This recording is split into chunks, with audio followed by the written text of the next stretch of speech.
नमस्ते साथियों, मैं हूं दीक्षेंद्र आर्य और आप देख रहे हैं मिशन आर्यवर्त। जैसा पिछले कई एपिसोड में आप देख रहे हैं, आर्य बाल प्रतिभा के माध्यम से इन छोटे छोटे बच्चों में किस प्रकार से वैदिक संस्कृति से ओतप्रोत सवाल जवाबों का सिलसिला चल रहा है। और हमारे साथ प्रेक्षा हैं। इससे पहले कि मैं अपने सवालों का सिलसिला शुरू करूं, प्रेक्षा से उनका परिचय जानते हैं।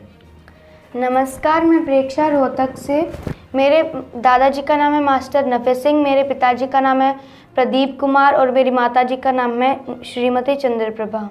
प्रेक्षा हमारे साथ पिछले 3 कार्यक्रमों में शामिल रही हैं और बहुत अच्छे से उन्होंने वैदिक प्रश्नों के सटीक जवाब दिए हैं।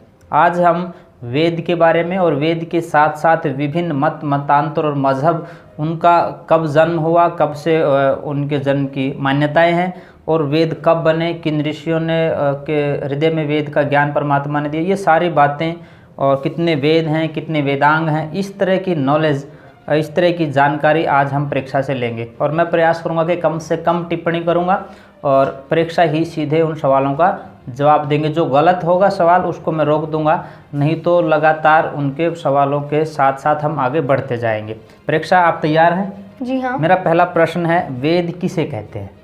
ईश्वरीय ज्ञान की पुस्तक को वेद कहते हैं। वेद कितने हैं? वेद 4 प्रकार के हैं: ऋग्वेद, यजुर्वेद, सामवेद, अथर्ववेद। अच्छा, कौन कौन से ऋषियों को वेद ज्ञान प्राप्त हुआ था? ऋग्वेद महर्षि अग्नि जी को, यजुर्वेद महर्षि वायु जी को, सामवेद महर्षि आदित्य को, अथर्ववेद महर्षि अंगिरा को।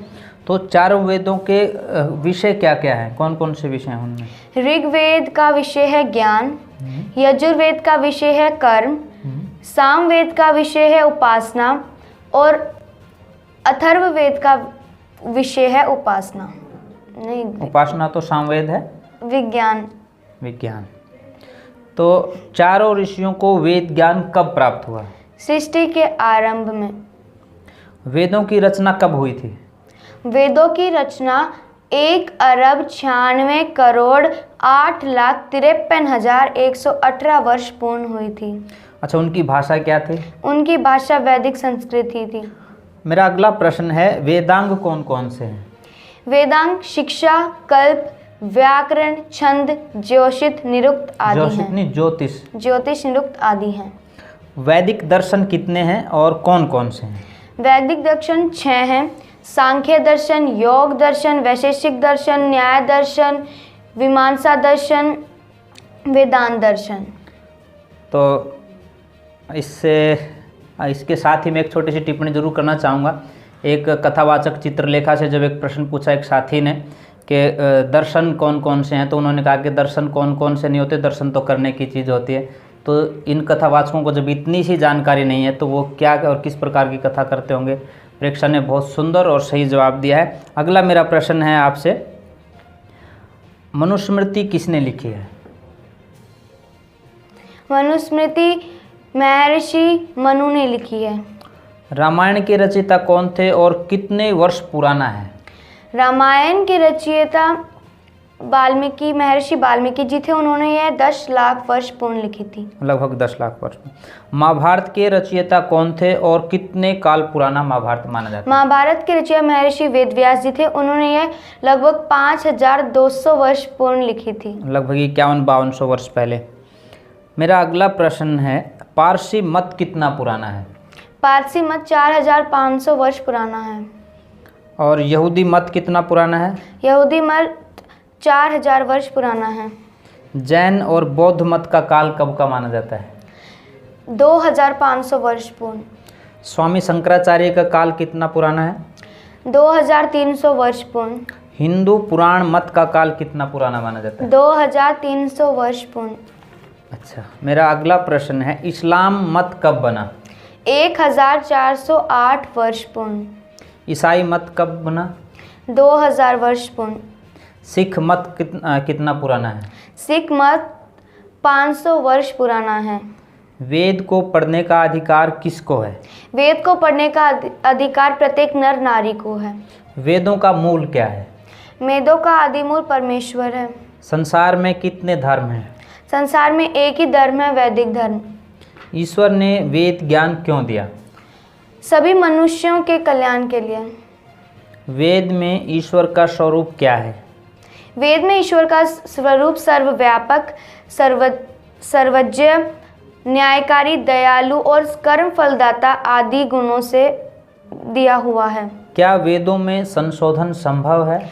नहीं, वेद ईश्वरीय ज्ञान है जो कि सार्वकालिक, सार्वकालिक, सार्वभौमिक और भ्रांति से रहित है, इसलिए इसका संबोधन इसमें संभव नहीं है। संशोधन मतलब संशोधन मतलब ठीक संभव करना या नहीं कुछ है। करना संभव नहीं। तो ये कुछ प्रश्न थे आज के, और विषय था हमारा वेद।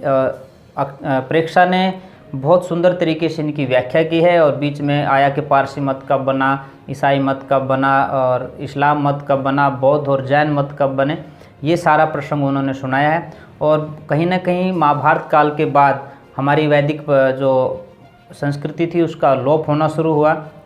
और इनसाइक्लोपीडिया ऑफ लंदन कहता है कि ऋग्वेद जो है वो विश्व की सबसे प्राचीन पुस्तक है, और जब उससे पूछते हैं कि कब और कितनी पुरानी है, तो वो कहते हैं कि 3000 BC, मतलब ईसा से लगभग 3000 वर्ष पहले।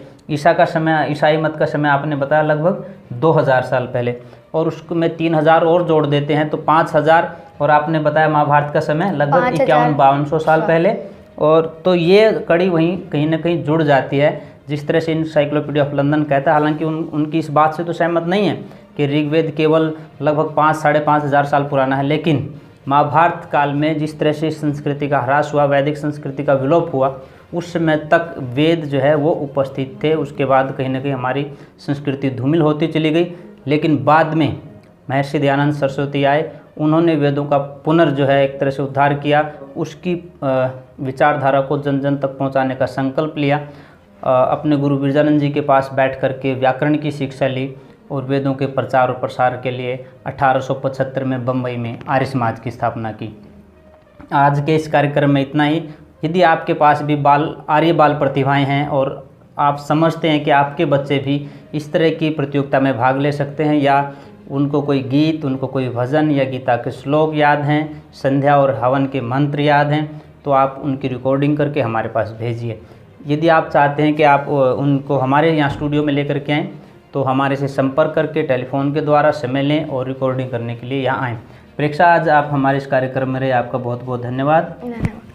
ये थी प्रेक्षा और मैं हूँ दीक्षेंद्र आर्य। आप देख रहे थे मिशन आर्यवर्त। कार्यक्रम था आर्य बाल प्रतिभा। आपको कैसा लगा? अपनी प्रतिक्रिया कमेंट बॉक्स में ज़रूर लिखें। वीडियो को ज़्यादा से ज़्यादा शेयर करें। Social media format WhatsApp, Facebook और ट्विटर पर ज़्यादा से ज़्यादा शेयर कीजिए और अपने बच्चों तक वैदिक संस्कृति के इस प्रयास को पहुँचाएँ। धन्यवाद, नमस्ते।